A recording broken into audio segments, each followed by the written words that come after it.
ABC 10 News at 5 starts right now. The Petco Park Vaccine Superstation will reopen as planned tomorrow. How those running the site plan to catch up with the thousands of appointments canceled over the weekend because of that shortage. Plus, a fire in the middle of the day destroys a home in the East County and kills the family dog. The major damage left behind. And why the state is ordering a North County school designed specifically for foster youth to shut down. ABC 10 News at 5 starts now. And good evening. I'm Steve Atkinson. I am joined remotely by my co-anchor Lindsay Pena. We're going to be checking in with her shortly. But first, a grim milestone in our fight against the coronavirus. As you can see, flags are being flown at half staff in our nation's capital and across the entire U.S. to mark the 500,000 American lives that were lost to COVID-19. That's more than the total number of Americans who died in World War II. President Biden marked the tragic milestone earlier this evening with a candlelight commemoration and a moment of silence. As a nation, we can't accept such a cruel fate. While we've been fighting this pandemic for so long, we have to resist becoming numb to the sorrow. The bells at the National Cathedral also rang 500 times today, one bell symbolizing every 1,000 lives lost during the pandemic. And here are our latest numbers on the coronavirus here in San Diego County. 321 new cases were reported today. That is the lowest daily count we have seen in a while, bringing our total to over 257,000. Now, less than an hour ago, we learned the Petco vaccination superstation will reopen tomorrow. Shipment delays forced the site to shut down at the end of last week, and it hasn't been able to reopen since. That's left people waiting for their second dose, worrying if they'll get it in time.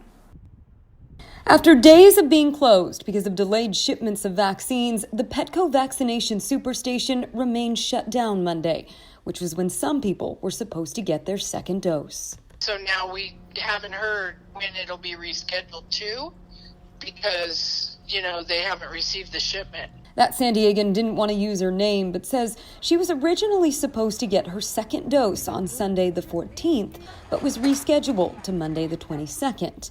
Now she's left feeling just frustrated because we just want to get it and get it over with, The Petco location uses only the Moderna vaccine, whereas the other county locations use a mix of both Moderna and Pfizer.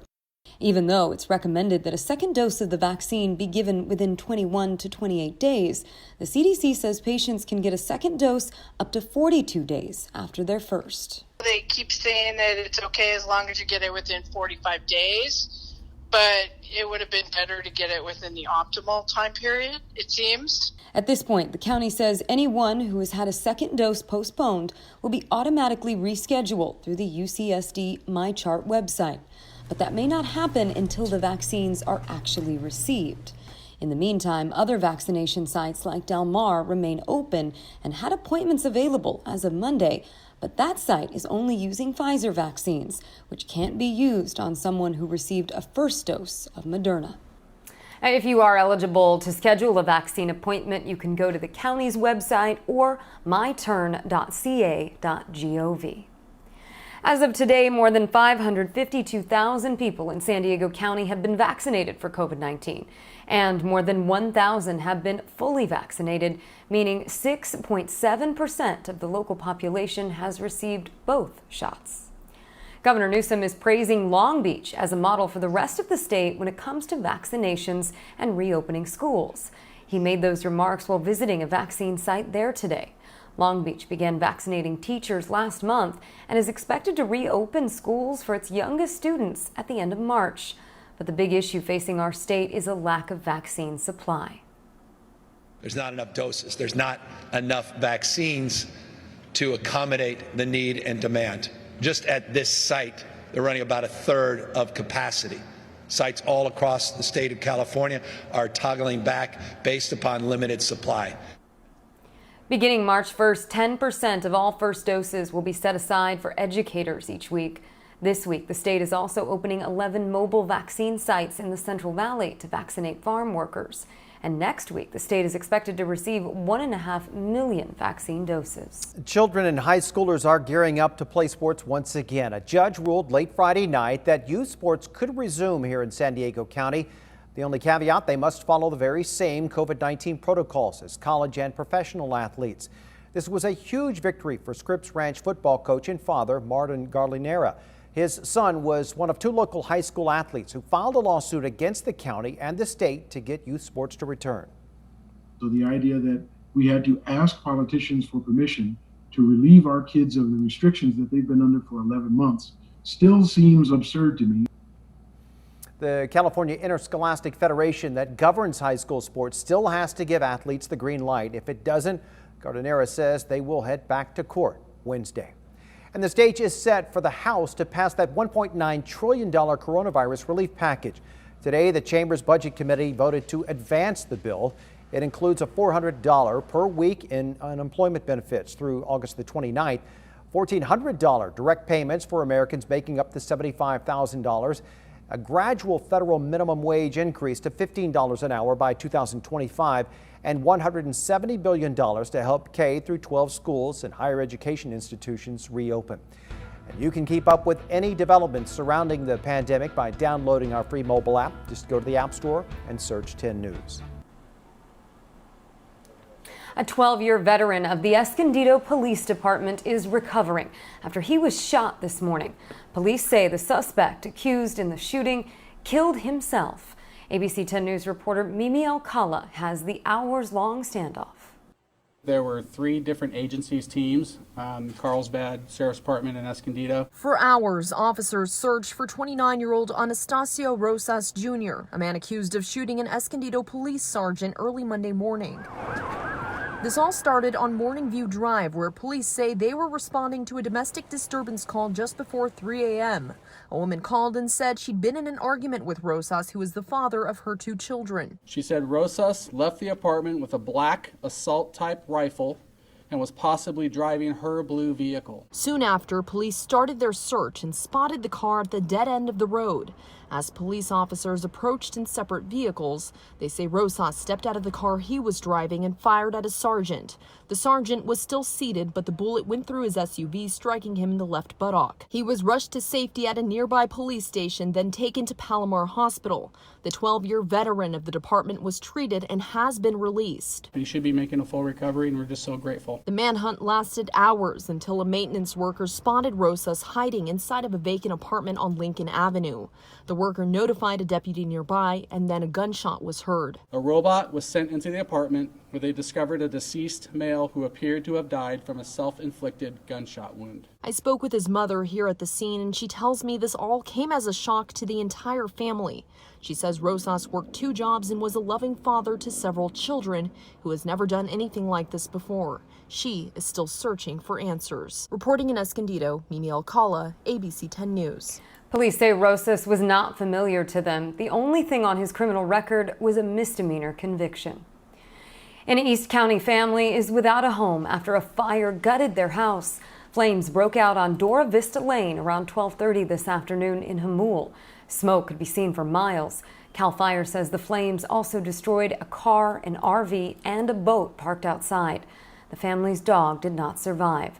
No one else was hurt, and the Red Cross is helping that family find a place to stay. The cause of the fire is still under investigation. Community leaders are reacting to the San Diego Police Department's new policy on public demonstrations. As our ABC 10 News reporter Jennifer Kastner explains, the policy was developed following last year's demonstrations over social justice and police conduct. Monday, reaction from local leaders following the release of SDPD's 15-page policy on police conduct during public demonstrations. According to the policy, demonstrations are supported with the goal being to preserve the peace, prevent criminal activity, control traffic, and facilitate the safe exercise of an individual or group's First Amendment rights. And all plans shall include de-escalation considerations. Social justice advocate Casey Short with We Stand United San Diego told ABC 10 News that the new policy is lacking. I feel that the policy is more of what the police are just going to allow themselves to do, because who's policing the police? The outline states in part that with approval, officers' name tags can be replaced with ID number tags. If a demonstration is deemed unlawful, the dispersal order shall be given at least 3 times in English and Spanish. Body cams must be turned on first. Dispersal techniques can be used if there's non-compliance, including the use of less lethal force. The incident commander coordinates the use of OC spray, foam baton rounds, pepper balls, and flashbangs. Assistant chiefs can authorize gas grenades and rubber sting balls. I feel that a lot of people are going to be coming there with the intentions to stay peaceful and less antagonized. And I believe that some of these means are going to be antagonizing to the crowd.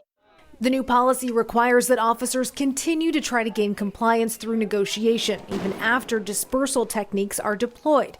And if a crowd breaks up or leaves, deployment must end. An attorney with the local ACLU wrote in part Monday that the policy needs more overall emphasis on de-escalation. Jack Schaefer, president of the San Diego Police Officers Association, wrote in part to ABC 10 News that he supports the new policy and added, "To me, it is important that we are able to maintain the safety of the residents of San Diego while only using appropriate levels of force if any force is required." A spokesperson with SDPD said that he was unable to provide an interview. Jennifer Kastner, ABC 10 News. A man who shot at police officers through the back window of a patrol car was sentenced to 10 years today. This is body cam and surveillance video of the incident from last July at San Diego Police Headquarters.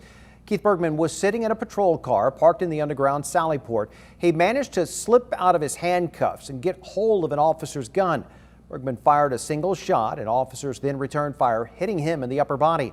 Police then released a dog to subdue him and take him into custody. Bergman pleaded guilty last month. Dozens of teenagers are learning the place that they call home will soon close its doors. The state just announced that San Pasqual Academy in Escondido must close this fall. ABC 10 News reporter Rachel Bianco explains what's behind the decision and what's next for these kids. The San Pasqual Academy is the first in the nation residential and educational setting for kids in foster care. For the last 20 years, the sprawling Escondido campus has provided a home to thousands of students.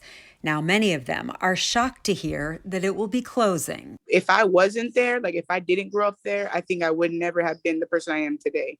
Because I could say I'm a college graduate from Cal State San Marcos, and that wouldn't happen if SPA wasn't there helping me.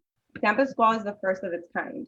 You know what I mean? There are no other group homes like that. Yvette Romero says SPA gave her more stability than any foster home. When San Pasqual Academy came to me as an opportunity, it was an opportunity to really grow. The California Department of Social Services sent SPA this letter notifying it of the decision to close. The state cites years of declining enrollment and changes to state and federal laws that require children be placed with families rather than in group settings. In my opinion, it shouldn't matter how many kids there, you're still changing lives. There are roughly 70 students living at SPA right now. Supervisor Nathan Fletcher says the county is committed to finding the kids good homes. And I'll be proposing the San Pasqual Promise, which will be to take the funding that gave us these good outcomes and ensure that commitment to support each of these kids remains just as strong as ever. Fletcher says a mix of federal, state, local money, and donations cover the $15 to $20 million a year it costs to run SPA. It is scheduled to close in October. Rachel Bianco, ABC 10 News.